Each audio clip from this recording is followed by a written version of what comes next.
एबे आंचलिक पाणीपाग विज्ञान केन्द्र पक्षर पाणीपाग को नहीं एक बड़ खबर सामना आसी। तेबे वर्तमान जहाँ की सूचना मिलूँ बंगोपसागर में सक्रिय रही घूर्णिबलय। आज प्रबल वर्षा 13 जिला को ऑरेंज अलर्ट जारी कर पाणीपाग विभाग। दक्षिण झारखंड और यार पार्श्ववर्ती अंचल में एक घूर्णिबलय सृष्टि होइछि एवं एहासह उत्तर पूर्व बंगोपसागर दक्षिण पूर्व आड़क ट्रफ लाइन सक्रिय रही। यार प्रभाव में राज्यर किछि स्थान में 13 तारिख अर्थात आज अधिक वर्षा हो पारे बोली पूर्वानुमान करिछि भारतीय पाणीपाग विभाग।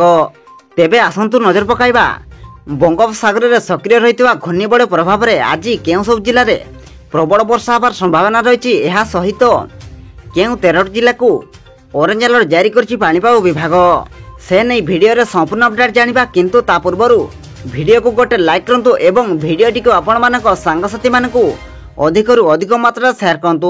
जदि आम चैनल रे आपण प्रथम थर वीडियो देखुछंती ताहले एबे ही चैनल को सब्सक्राइब करी पाखरे था बेल आइकन को प्रेस करी ऑल नोटिफिकेशन को ऑन कर रखंतु एवं आपण को अंचल रे वर्तमान पाणीपाग किपरि अछि एहा सहित आपण माने एही वीडियोटी को केउं जिल्ला रु देखुछंती आमको निहाती भाबरे गोटे कमेंट कर जणांतु।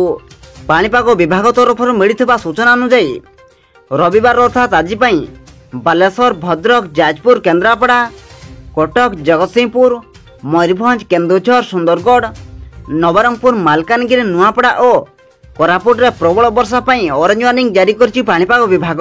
सेहीपरि 14 तारिख सोमवार अर्थात आसंता काली पई मयूरभंज, केन्दुझर, बालेश्वर, भद्रक, केन्द्रापड़ा और जगतसिंहपुर अधिक वर्षा संभावना रहितिबा बेले सुंदरगढ़, झारसुगुड़ा, बरगढ़, संबलपुर, देवगढ़, अनुगुल, ढेंकानाल, सोनपुर, बौद्ध, नुआपड़ा, बलांगीर, कलाहांडी, कंधमाल, नवरंगपुर, रायगढ़, कोरापुट और मालकानगिरी किछि स्थान रे घड़घड़ी सह वर्षा संभावना अच्छी।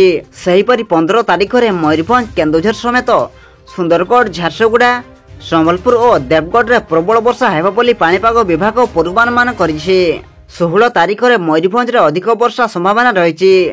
आपण मानकू एथि प्रति सतर्क रहिबाको अनुरोध। ब्यूरो रिपोर्ट, जागरण टीवी।